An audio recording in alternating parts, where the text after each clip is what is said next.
हमारी लगातार कोशिश रही है, इस बात के बावजूद कि इस साल हालात ने हमारा साथ नहीं दिया कि टूरिज़्म का इंफ्रास्ट्रक्चर जो है वो और बेहतर किया जाए। आज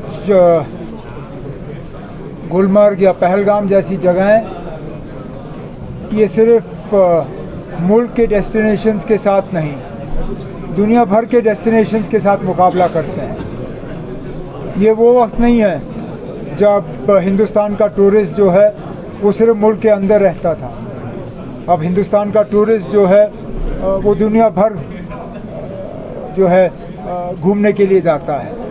तो ऐसे हालात में हमारी न सिर्फ ज़िम्मेदारी बल्कि एक तरफ से देखा जाए तो एक मजबूरी है कि हम अपने इंफ्रास्ट्रक्चर को ठीक करते रहें। और इसलिए गुलमर्ग में आज कुछ प्रोजेक्ट्स जो है उनका इनॉग्रेशन हुआ और कुछ प्रोजेक्ट्स के लिए जो है फाउंडेशन स्टोन रखे गए।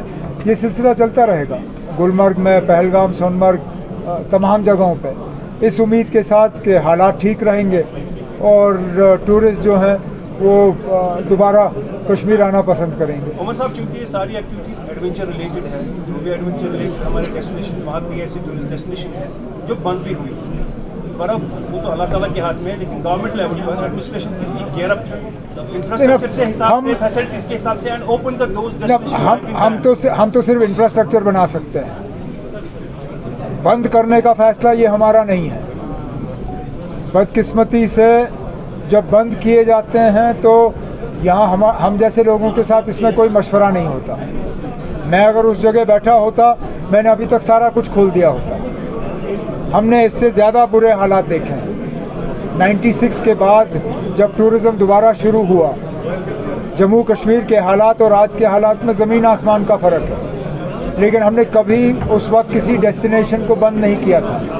आज आपके डेस्टिनेशन बंद हैं, मैं तो चाहूँगा कि उनको बंद करने का फ़ैसला जो है वो रिव्यू किया जाए और वो डेस्टिनेशंस जो हैं एक एक करके खोल दिए जाएं। उमर साहब, जिस तरह से गुलमर्ग एक डेस्टिनेशन है, जिस तरह से पोल्यूशन बढ़ रहा है, गुलमर्ग में भी मौसम पे काफ़ी ज़्यादा असर पड़ रहा है, अब क्या लग रहा है अगर ये असर सिर्फ गुलमर्ग पे होता तो बात कुछ और होती ना। मौसम सब जगह बदल रहा है और पूरे जम्मू कश्मीर में आज एक सूखा पड़ा हुआ है। लगभग 90% बारिश की कमी हुई है पिछले 1.5 महीने में, और अभी भी 20-22 दिसंबर से पहले कोई बारिश और बर्फ़ की गुंजाइश नज़र नहीं आ रही। हमें कुछ अपने तरीके बदलने होंगे, इसमें हुकूमत को भी एक अपना रोल अदा करना होगा, लेकिन आम जो जम्मू कश्मीर के बाशिंदे हैं हमें भी अपने तरीके बदलने होंगे। पानी का सही इस्तेमाल, पानी को बचाने के तरीके, rain water harvesting, check dam जो पहले बनते थे जो आज बनते नहीं हैं, पोल्यूशन को कंट्रोल करना, इन सब चीज़ों पे जहां हुकूमत की ज़िम्मेदारी बनती है हमें अपनी ज़िम्मेदारी निभानी होगी। उसके साथ साथ जो जम्मू कश्मीर के बाशिंदे हैं उन्हें भी अपनी ज़िम्मेदारी निभानी होगी।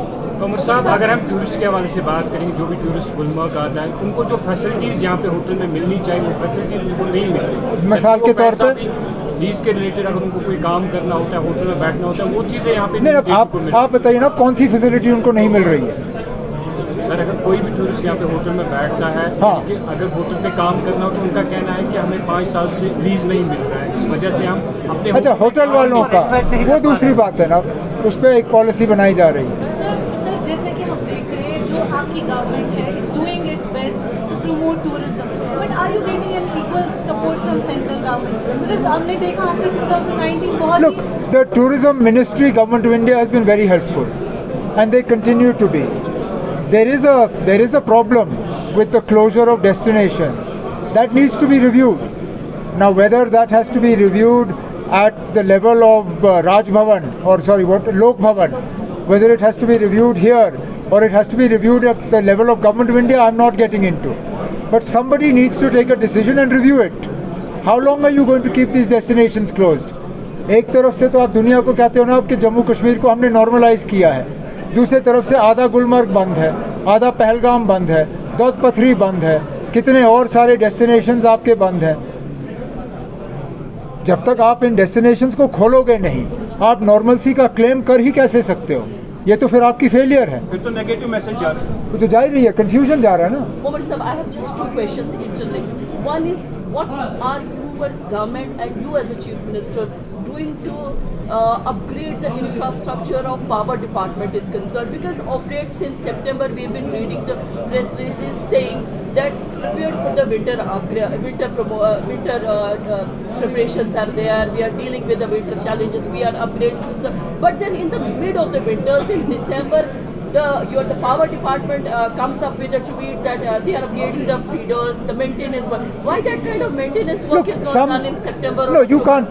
Why in December? You can't do maintenance for December in September. And sometimes this maintenance is not scheduled. It happens because of overloading of the system. हम जब अग्रीमेंट करते हैं तो हम घर में 4 बल्ब दिखाते हैं और अग्रीमेंट करने के बाद हम घर में 10 हीटर लगाते हैं। सिस्टम आपका जल ही जाएगा। आप ईमानदारी से अपना लोड बताइए। आप लोड बताएंगे, मैं उस हिसाब से ट्रांसफार्मर लगाऊंगा, फिर वो ट्रांसफार्मर जलेगा नहीं। ये ट्रांसफार्मर पे ओवरलोड वहाँ नहीं हो रहा है जहाँ मीटर लग रहे हैं। ये सिस्टम फेलियर ज़्यादातर वहाँ हो रहा है जहाँ पे हम अग्रीमेंट करते हैं और अग्रीमेंट में हम सही दिखाते नहीं हैं। Sir, there is a proper shutdown of 7 to 8 hours. There are two things. One is regular load shedding. That is a compulsion because we are not able to supply as much electricity as people need because we don't get the revenue for the electricity that we supply. We run at a loss. Other is the repairs that have to be done.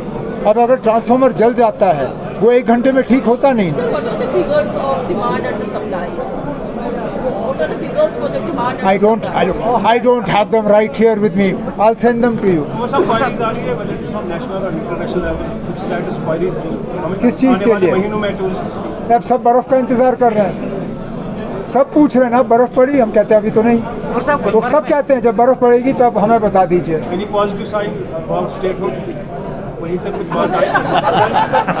पहले बर्फ़ पड़े ना, फिर statehood की बात करेंगे।